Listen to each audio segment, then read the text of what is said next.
आज आप सुने देवउठनी एकादशी व्रत कथा। एक राजा के राज्य में सभी लोग एकादशी का व्रत रखते थे। प्रजा का नौकर चाकरों से लेकर पशुओं तक को एकादशी के दिन अन्न नहीं दिया जाता। एक दिन किसी दूसरे राज्य का एक व्याकुल राजा के पास आकर बोला, महाराज कृपा करके मुझे नौकरी पर रख लीजिए। तब राजा ने उसके सामने एक शर्त रखी कि ठीक है, रख लेते हैं, किंतु रोज तो तुम्हें खाने को सब कुछ मिलेगा, पर एकादशी को अन्न नहीं मिलेगा। उस व्याकुल ने उस समय हाँ तो कर ली, पर एकादशी के दिन जब उसे फलहार का सामने दिया गया तो वह राजा के सामने जाकर गिड़गिड़ाने लगा, महाराज इससे मेरा पेट नहीं भरेगा, मैं तो भूखे ही मर जाऊंगा, मुझे अन्न दे दो। राजा ने उस शर्त की बात याद दिलाई, पर वो अन्न छोड़ने को राजी नहीं हुआ। तब राजा ने उसे आटा और दाल चावल आदि दिए। वो नित की तरह नदी पर पहुंचा और स्नान कर भोजन पकाने लगा। जब भोजन बन गया तो उसने भगवान को बुलाने लगा, आओ भगवान भोजन तैयार है। जब उसके बुलाने पर पीताम्बर धारण किए भगवान चतुर्भुज रूप में आ पहुँचे। उसने प्रेम से उसके साथ भोजन करने लगे। भोजनादि करके भगवान अंतर्ध्यान हो गए। उसने वो अपने काम पर चला गया। 15 दिन बाद अगली एकादशी को वो राजा से कहने लगा कि महाराज मुझे 2 गुना सामान दीजिए। उस दिन तो मैं भूखे ही रह गया। राजा ने कारण पूछा तो उसने बताया कि हमारे साथ भगवान भी खाते हैं, इसलिए हम दोनों के लिए यह सामान पूरा नहीं होता है। यह सुनकर राजा को बड़ा आश्चर्य हुआ। वो बोला, मैं नहीं मान सकता कि भगवान तुम्हारे साथ खाते हैं। मैं तो इतना व्रत रखता हूँ, पूजा करता हूँ, पर भगवान ने मुझे कभी दर्शन नहीं दिया। राजा की बात सुनकर उसने बोला, महाराज यदि विश्वास ना हो तो साथ चलकर देख लीजिए। राजा एक पेड़ के पीछे छिपकर बैठ गया। उससे व्याकुल ने भोजन बनाया। उसने भगवान को शाम तक पुकारता रहा, परंतु भगवान ना आए। अंत में उसने कहा, हे भगवान, यदि आप नहीं आए तो मैं नदी में कूद कर प्राण त्याग दूंगा। लेकिन भगवान नहीं आए। तब उसने प्राण त्यागने के उद्देश्य से नदी की तरफ बढ़ा। प्राण त्यागने का उसका सही इरादा जान शीघ्र ही भगवान ने प्रकट होकर उसे रोक लिया और साथ बैठकर भोजन करने लगे। खा पीकर वो उसे अपने विमान में बैठाकर अपने धाम ले गए। यह देख राजा ने सोचा कि व्रत उपवास से तब तक कोई फायदा नहीं होता। यह देख राजा ने सोचा कि जब तक लोग व्रत उपवास नहीं करते तब तक कोई फायदा नहीं होता। जब तक मन शुद्ध ना हो, इससे राजा को ज्ञान मिला। उसने भी मन से व्रत उपवास करने लगा और अंत में स्वर्ग को प्राप्त हुआ। देवठुनी भगवान की जय, देवठुनी भगवान की जय। एक राजा था, उसके राज्य में प्रजा सुखी थी। एकादशी को कोई भी अन्न नहीं बेचता था। सभी ने लोग फलाहार करते। एक बार भगवान ने सोचा कि क्यों नहीं राजा की परीक्षा लेनी चाहिए। भगवान ने एक सुंदरी का रूप धारण किया। उसने सड़क पर बैठ गए। तभी राजा उधर से निकला और सुंदरी को देखे चकित रह गया। उसने पूछा, हे सुंदरी, तुम कौन हो और इस तरह यहाँ क्यों बैठी हो? तब सुंदरी स्त्री बने भगवान बोले, मैं नारा सीता हूँ। नगर में मेरा कोई जान पहचान नहीं है। मैं किससे सहायता मांगूं? राजा उसके रूप पर मोहित हो गया। उसने बोला, तुम मेरे महल में चलकर मेरी रानी बनकर रहो। सुंदरी बोली, मैं तुम्हारी बात मानूंगी, पर तुम्हें राज्य का अधिकार मुझे सौंपना होगा। राज्य पर मेरा पूर्ण अधिकार होगा। मैं जो भी बनाऊंगी तुम्हें खाना होगा। राजा उसके रूप पर मोहित था। अंत उसकी सभी शर्तें स्वीकार कर लिया। अगले दिन एकादशी थी। रानी ने हुक्म दिया कि बाजारों में अन्य दिनों की तरह अन्न बेचा जाए। उसने घर में मांस मछली आदि पकवाए। उसने परोस कर राजा से खाने के लिए कहा। यह देख कर राजा बोला, रानी, आज एकादशी है, मैं तो केवल फलाहार ही करूँगा। तब रानी ने शर्त की याद दिलाई और बोली, या तो खाना खाओ, नहीं तो मैं बड़े राजकुमार का सिर कटवा दूंगी। राजा ने अपनी स्थिति बड़ी रानी से कही तो बड़ी रानी बोली, महाराजा, धर्म ना छोड़ो, बड़े राजकुमार का सिर दे दो। पुत्रा तो फिर मिल जाएगा, पर धर्म नहीं मिलेगा। इसी दौरान बड़ा राजकुमार खेल कर आ गया। माँ की आंखों में आंसू देखकर उसने रोने लगा। कारण पूछने लगा तो माँ ने उसे सारी वस्तु स्थिति बता दी।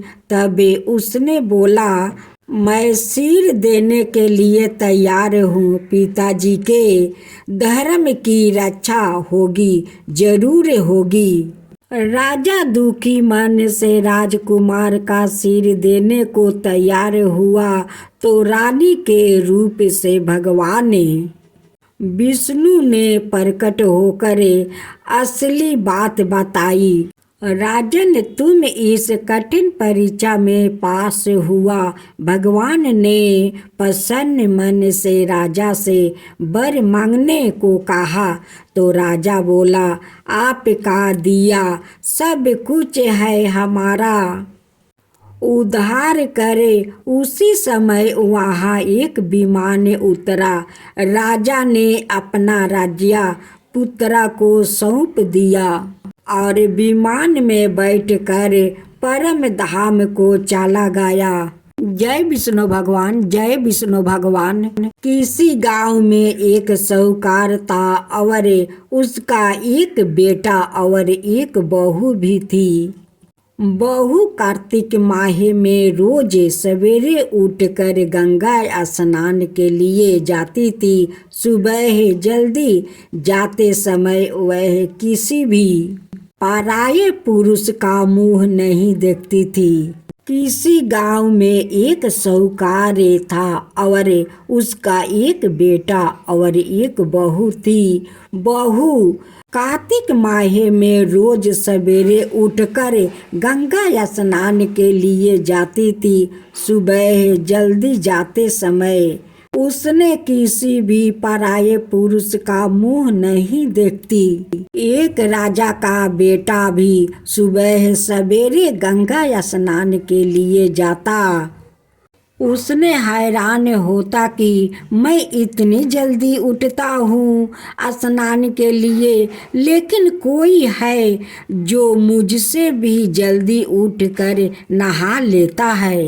कार्तिक मास के 5 दिन बचे थे कि एक दिन साहूकार की बहू तो स्नान करके आपस जा रही थी और उस समय राजा का बेटा स्नान के लिए आ रहा था। आवाज सुनकर उसने जल्दी जल्दी जाने लगी, लेकिन जल्दबाजी में उसकी माला मुजरी छूट गई।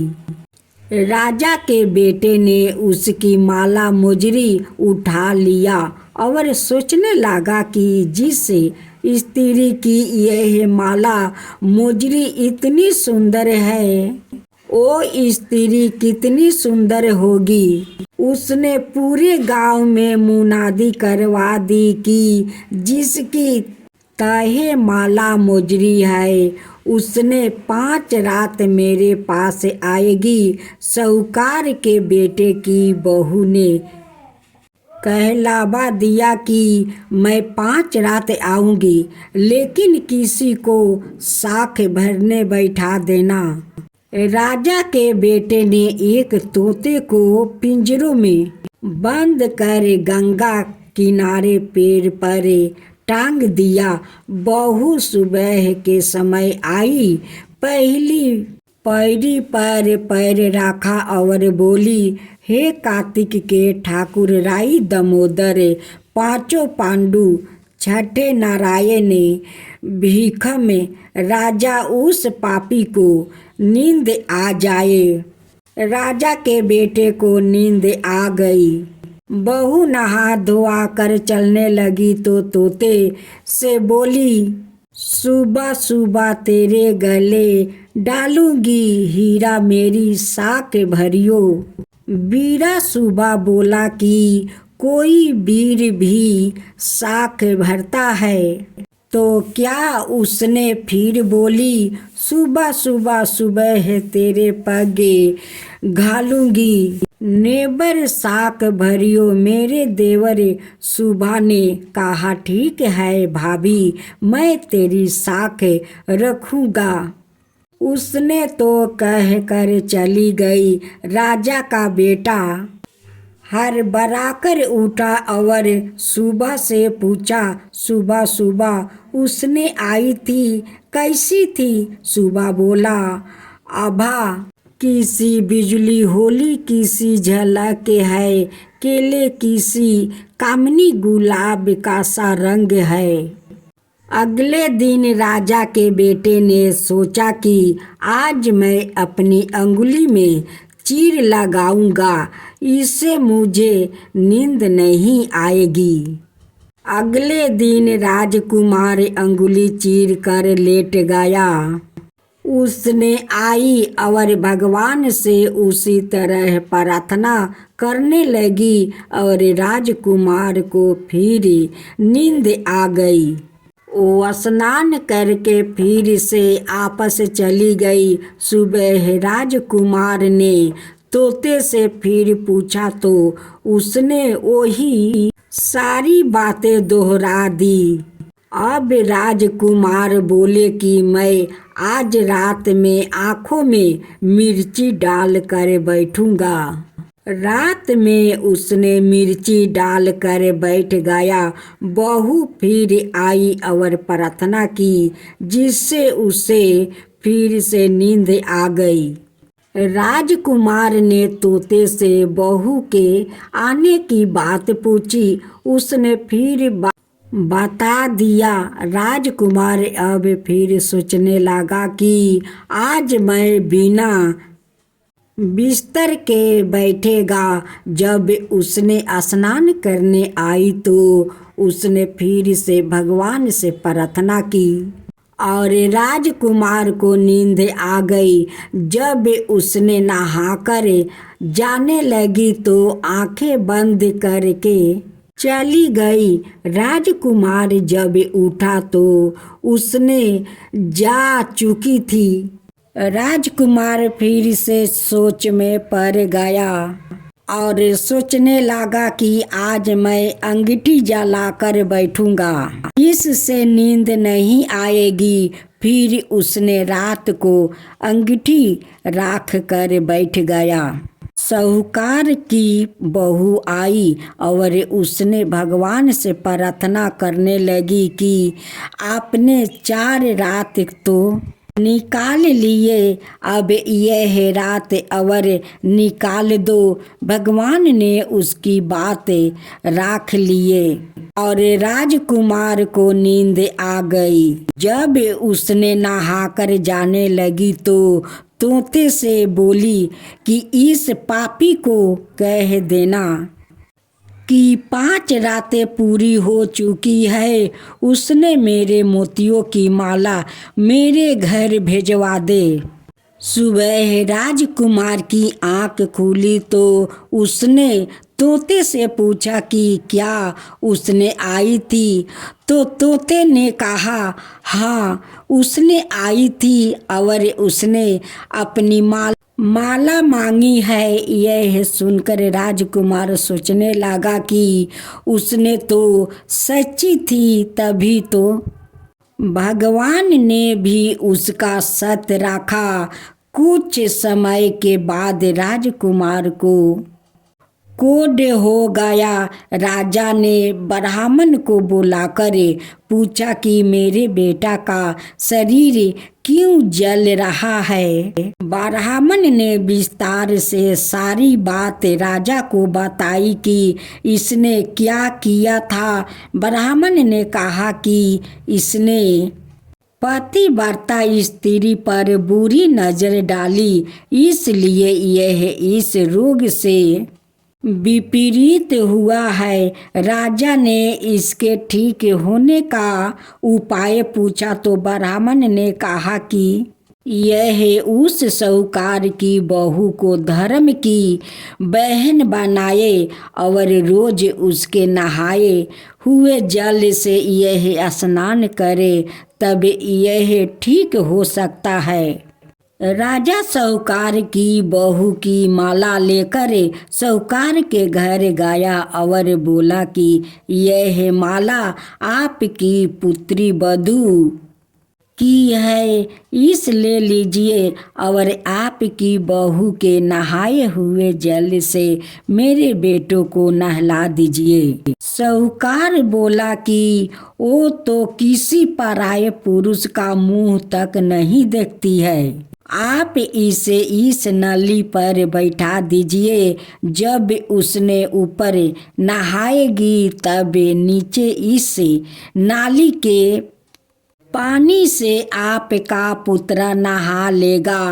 राजकुमार ने ऐसा ही किया और कुछ समय बाद उसका शरीर चंदन सा हो गया। हे पंच मुख देवता, जैसे आपने साहूकार की पुत्रवधू का सत्य रखा वैसे ही सभी का रखना। जय हो पांचमुख देवता, जय हो पांचमुख देवता।